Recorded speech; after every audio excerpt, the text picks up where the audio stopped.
In 10, 20, 30 seconds, I'm going to tell you why Durer is one of the great artists. In his day, during the Renaissance, everybody made paintings. That's all. Everybody just made paintings. They would take a block of wood, they would take an oil, brush, oil paint, would do a painting, right? And here, I'm going to simplify the numbers. An artist would make a painting. It would take him, let's say, 2 months to make a painting. It would be seen by 100 people. It would sell for $5,000. They would live on that money and then go make another painting, and it would take 2 months. And that's just how artists lived, right? Albrecht Durer went, I want to be more famous. I want to make more money. I want to do new stuff. I want to be creative. So here's what he did. He took that same block of wood, but instead of doing a painting on it, he did a drawing. He did a drawing on the wood, and then he would take a sharp knife, super sharp, laser sharp, and what he would do is he would carve away, like he would very, very painstakingly whittle away the wood, basically creating a raised area. Then what he would do is he would take a roller full of oil-based ink and he would run it up and down on the wooden block, and he would stamp that raised area covered in ink onto a piece of paper. Now what does that do? He can ink it again, stamp it again, ink it again, he could stamp it hundreds of times. So those hundreds of works, how many people would see those now? If 100 people see one oil painting, you make 300 works, spread them all over Europe, they're going to be seen by tens of thousands of people. So instead of selling one painting for $5,000, what if you sell each one of the woodcuts for $1,000? You make 300 of them. Now I'm obviously just doing generic, silly, round numbers to illustrate a point. None of that's accurate. But just think about it for a minute. He made more money. He challenged himself creatively. He became way more famous. And he gave birth to the idea of an artist making original graphic art. The idea of artists making their own prints came from this man. Think about that for a minute. That's insane. So this guy right here is a true genius. There's no way around that. This is an original engraving. It was carved down into a copper plate. It has his signature, the AD. We'll talk more about that at this afternoon's symposium. But this is a museum level piece. And when I say that, I'm not joking around. You could call up half the museums in the world and say, I have an Albrecht Durer sea monster. Would you want to show it? Yes. They'll say yes. No problem, right? So this isn't one where we're like, maybe someday the artist might make it. No, he's already there. It's already in every history book in the world. So that's awesome. Now, we have 3 Durers in this room. I'm willing to bet one of them will probably be tagged today. Somebody who's like, I want to get it off the market. I don't want to risk a bid war on Sunday. That's pretty cool. So that's the sea monster. This is the artist that I collect. This is Rembrandt. Rembrandt's one of the greatest of all the Baroque masters. Check that out. That's the crucifixion. That's Jesus on the cross by Rembrandt. That's awesome. Now, a couple of things I want to point out to you. Durer would carve into the wood or carve into the copper with a knife, okay? Rembrandt went, let's take it a step further. He actually introduced the idea of using acid on copper. Now, I mean all respect to everyone in this room, no disrespect. But if I handed every one of you in this room right now a copper plate, a ball of wax, a needle, and a vat of acid, what kind of art would we be making?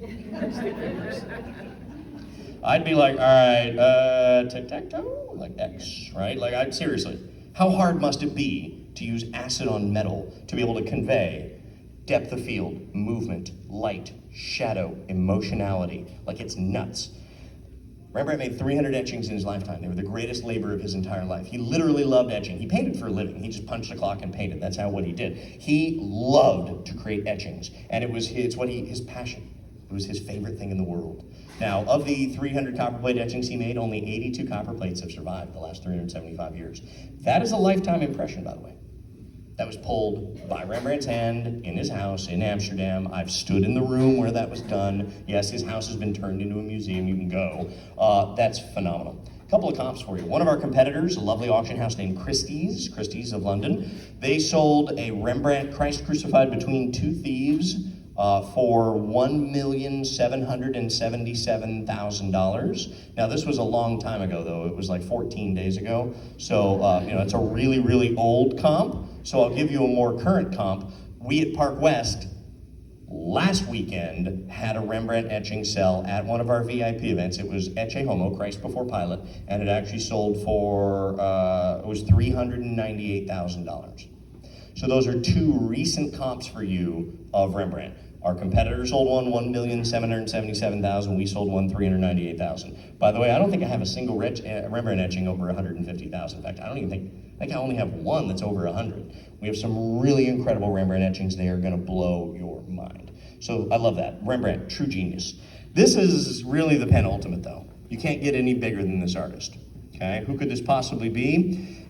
little known kid from Spain, wound up moving to Paris. He had a realism period, a Renaissance period, he had a blue period, he had a rose period, he had an African period, he invented Cubism, he went through neoclassicism. He basically revolutionized the way the world thinks about art. And it is described often by art historians that there is art before Picasso and there is art after Picasso, and they are not the same.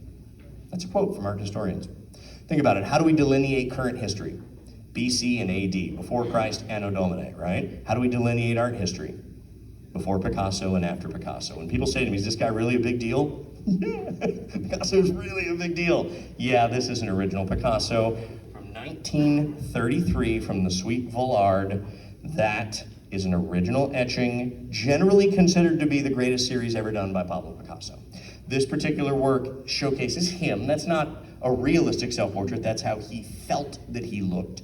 He actually believed he was God's gift to both art and women, and he pictured himself, oh come on, and he pictured himself as the great bearded Greek sculptor, right? This woman is Marie-Thérèse Walter. She was the love of his life. They had a passionate love affair that went on for decades. She bore children for him, but he had to sneak her around because he was married, so nobody knew who she was.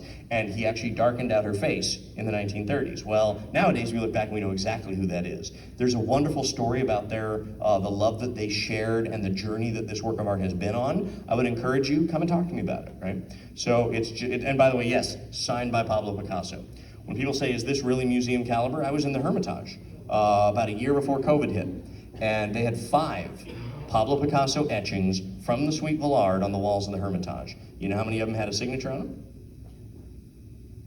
Not one. In many ways, this is above and beyond what a lot of museums have. That signature is incredibly rare.